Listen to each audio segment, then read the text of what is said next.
right.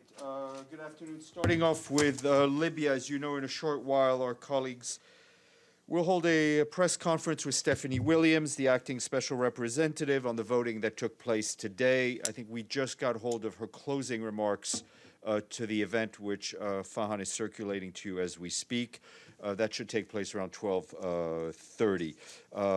I won't go into any details of what she said because I just got it, but she will speak for herself very shortly. You will have seen this morning that we announced that Michael Bloomberg had been reappointed as the Secretary General Special Envoy on Climate Ambition and Solutions.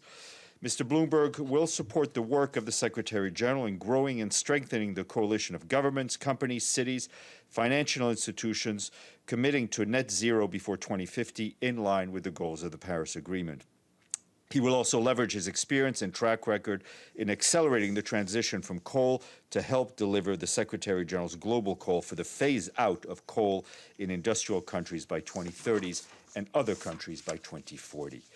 Also want to flag that on Monday, Mr. Guterres, the Secretary General, along with the COP26 UK President Alok Sharma, will brief member states on the road to Glasgow, which, as you know, will host COP26.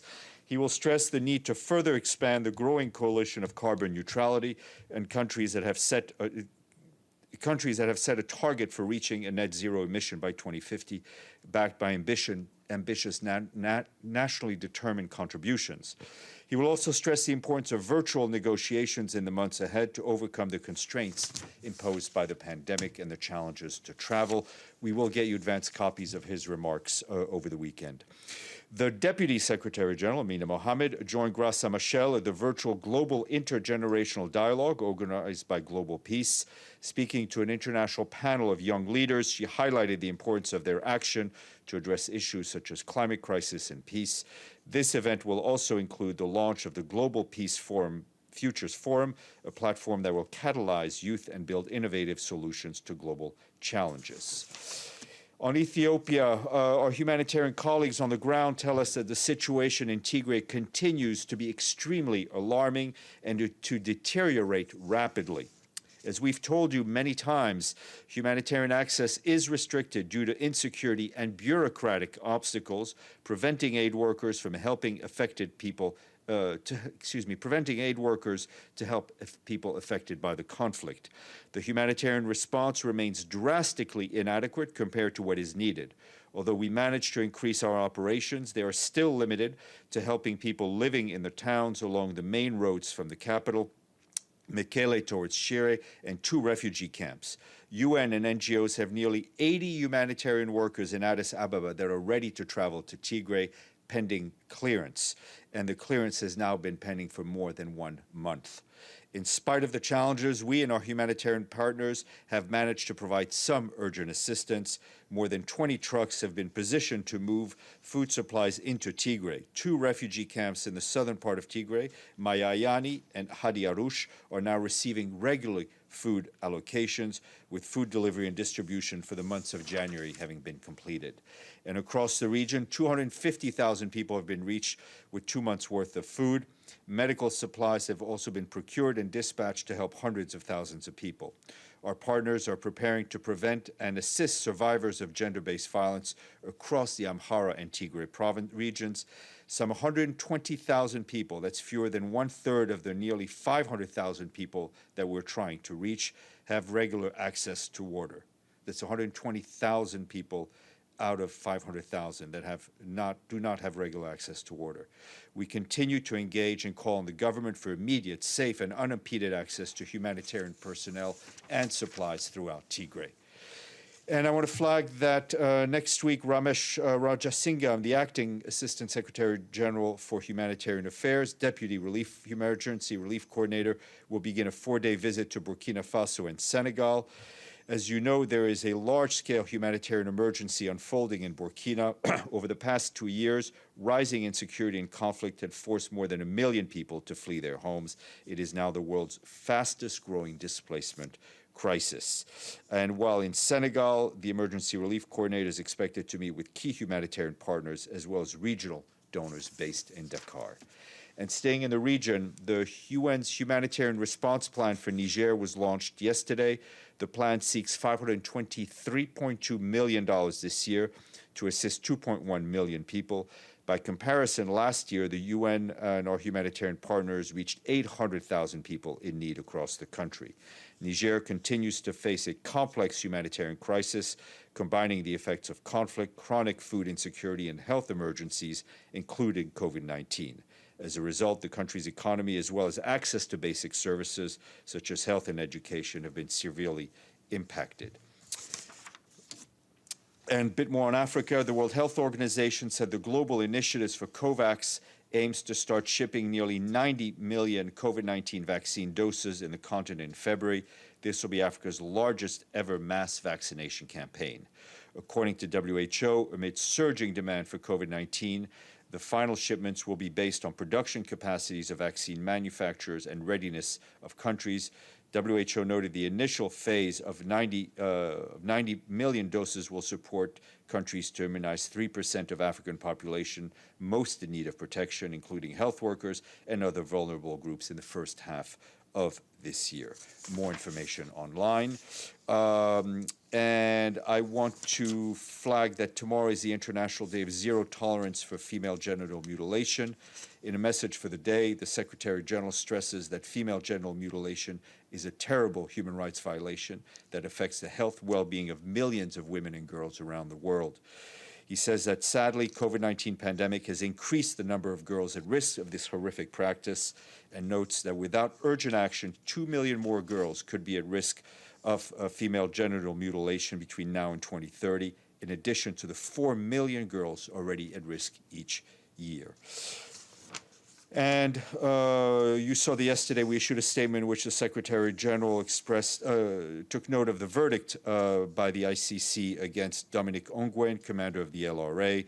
He says this judgment is a significant milestone in accountability and a step forward in efforts to bring justice to the victims of the LRA. Our thoughts today are with those victims.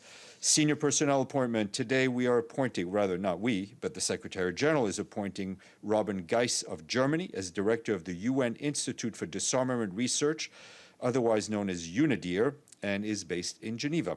He succeeds Renata Dawn of Ireland, to whom the Secretary General expresses his gratitude for her dedicated service.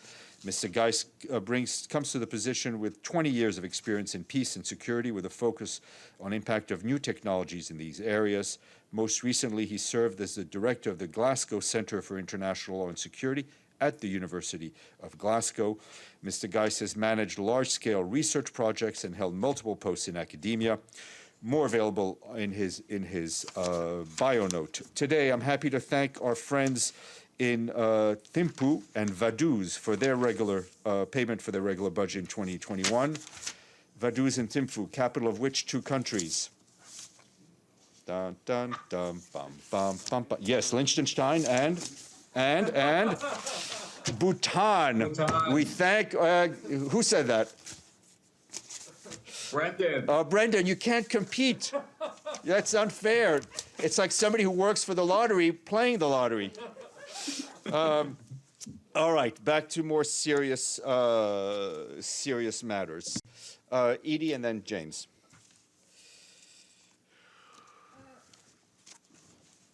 Thank you, Steph. First, to follow up on Libya. Does the Secretary General have a reaction to the agreement on this new transitional government? Look, we welcome what has happened, but I'll just say this literally happened as I was walking in, so we will have a more formal statement. I need to see what exactly was agreed upon.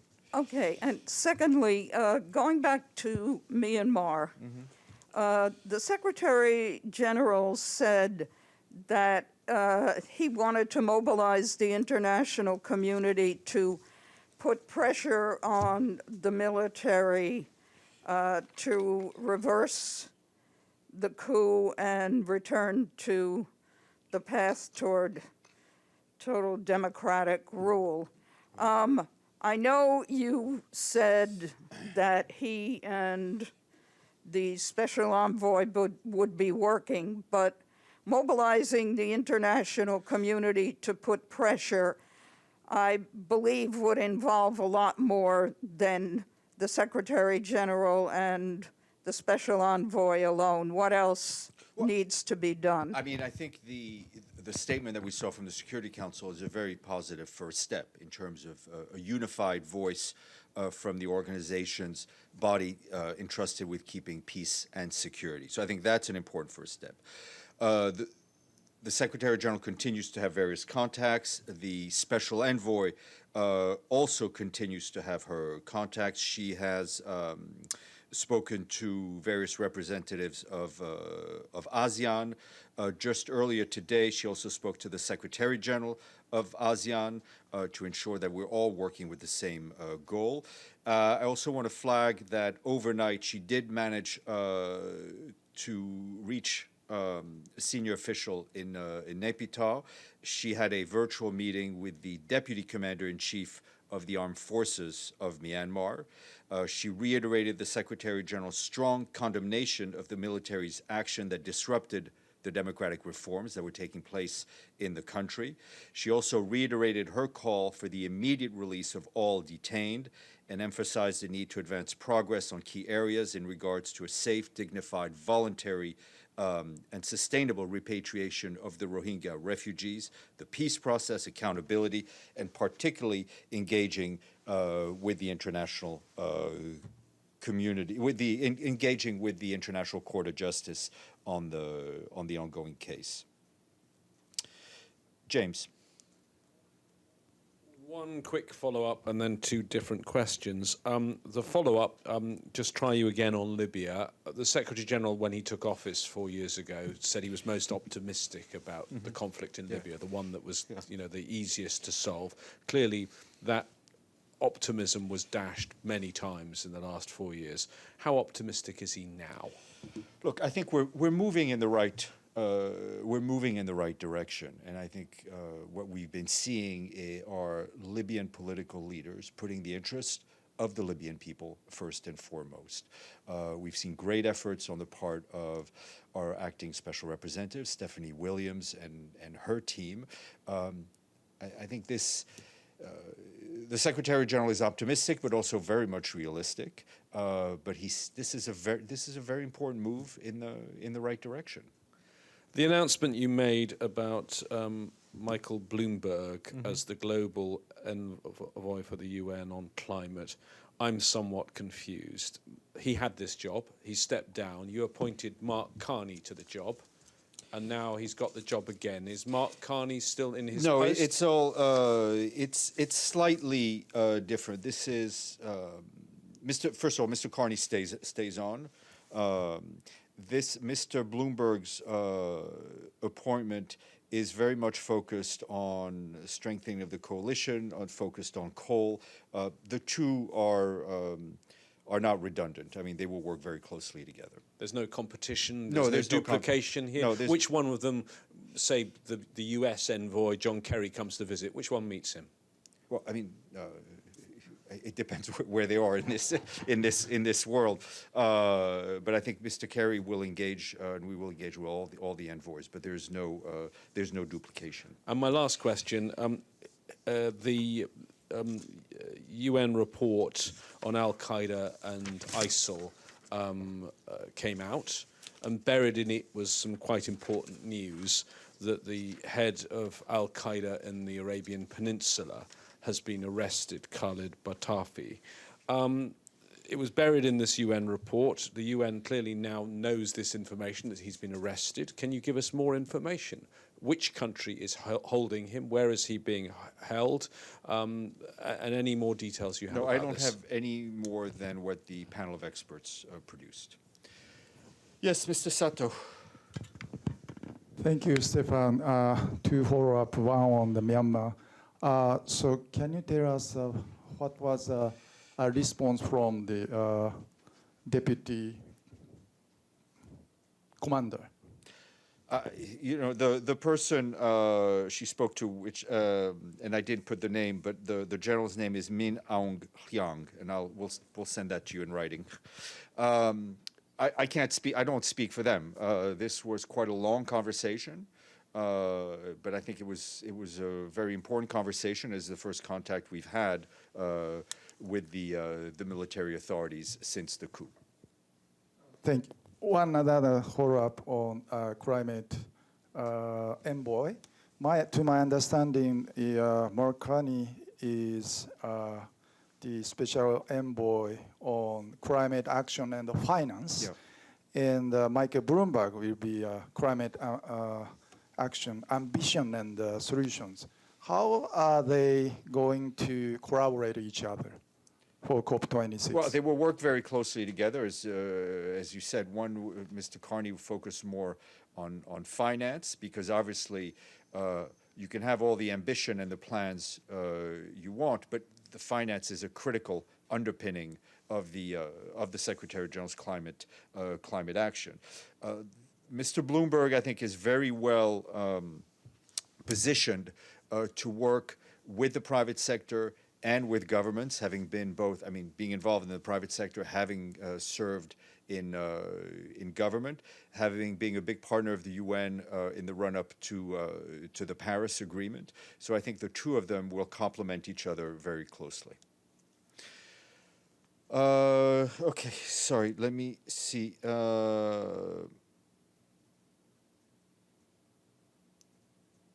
Okay, you know, I will give you the correct name of the person, because apparently that was not the correct name in Myanmar.